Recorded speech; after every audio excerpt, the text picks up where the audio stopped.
After the updates for the sedan and the Estate or T model, the Mercedes E-Class Coupe and Cabriolet are being revised with changes to exterior and interior, and a little bit to drivetrains. Let's take a short look at this first trailer. Hey, who's that? Anyways, some impressions and then let's dig into the details.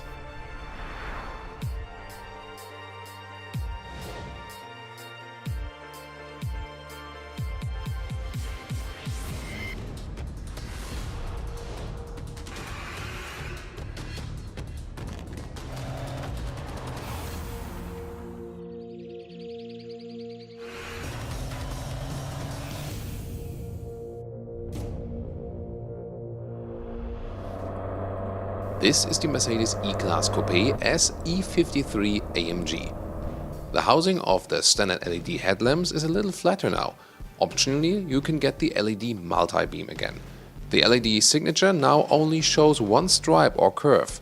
Both Coupe and Convertible feature the Panamericana grille, or also A-form you can say, so the wide part is in the lower area, the slimmer one in the upper area.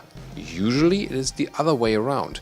And not only in the AMG version as you see here, but now for all E-Class Coupe and Convertibles.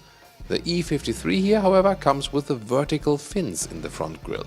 In all versions, the hood is stronger with the top accentuations. There are some new colors and wheel choices available. For the E53 you can get 19-inch or 20-inch. They are also aerodynamically optimized, so you can see them also right here, 20-inch aero wheels. The outer ring is a little more closed, so to say. At the rear, the tail lamps are even slimmer now. The E53 receives a twin tailpipe design, let's stress the word design, and they are available in silver chrome or high gloss black as part of the optional AMG Night package, as you can also see here.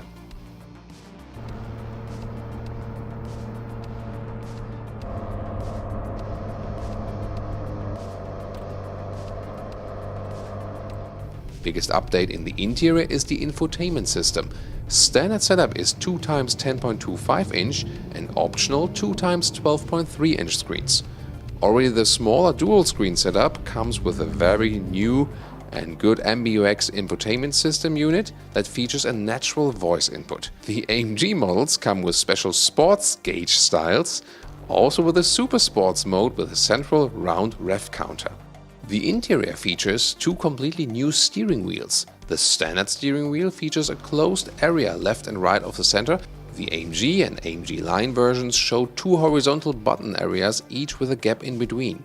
In both cases, the buttons do deliver a kind of feedback, but they are rather integrated than standing out. The new steering wheels look fancy from a distance, but these new integrated buttons look and feel cheaper if you compare them with the galvanized real buttons and jog wheels that were there before. They delivered you more haptical feedback. And hey, you can also get the AMG steering wheel with microfiber cover. That's cool. Important for assisted driving, the steering wheel is now capacitive. Before, you could receive false negatives from the lane keeping assist when driving a motorway just straight, warning that you are supposed to keep your hands on the steering wheel. Reason for that is that the steering wheel had to have a movement sensor and needed to be moved from time to time. Now it just realizes when you do touch the steering wheel, and that's of course better for that kind of function.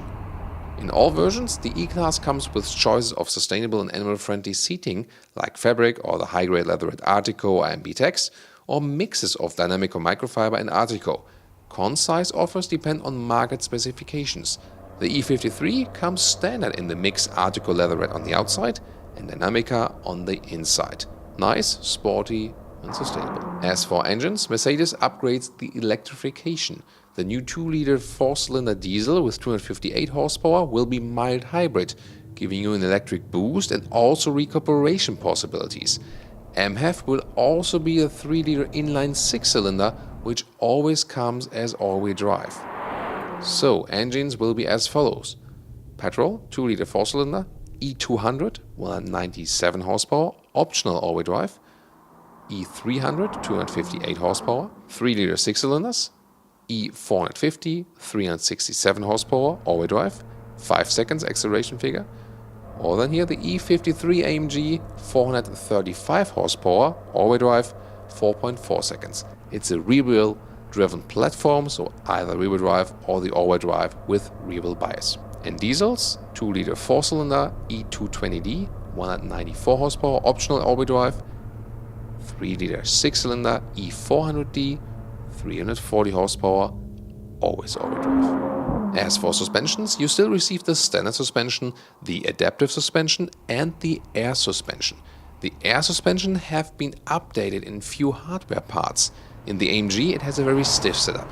The base suspension now sits 50mm lower to improve wind resistance and fuel economy. However, we didn't feel it would be uncomfortable during our first ride in the E-Class sedan, even in the most, so to say, uncomfortable setup with a lowered base suspension plus 20-inch wheels. That even still worked. So you can imagine that the adaptive suspension and then the air suspension is even more comfortable. The standard autonomous emergency brake now also recognizes crossing traffic and reacts accordingly. The blind spot monitor now also offers a feature that it warns while standing still, for example when cyclists approach from the rear. And the 360-degree camera was improved and is now panning when moving the steering wheel. That is done electronically with the chosen part of the image. The camera does not move physically. Furthermore, the Distronic Adaptive Cruise Control will now take map data into account and can reduce the speed in advance before a traffic jam appears in a line of sight. Parallel, the car gives back information to the cloud of existing traffic jams. The lane keeping assist also takes emergency corridors now into account, so it lines left at the left lane and right at the right lane, so emergency vehicles can still pass without all cars aligning to the middle.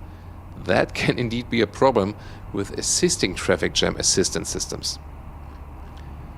With the new so-called Urban Guard, Mercedes, by the way, now extends the theft security.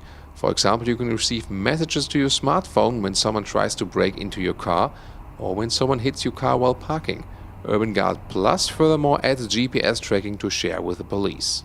Also with a fake exhaust police? And now to the conclusion. The new Mercedes E-Class facelift also makes coupe and convertible a little bolder and sportier in the look.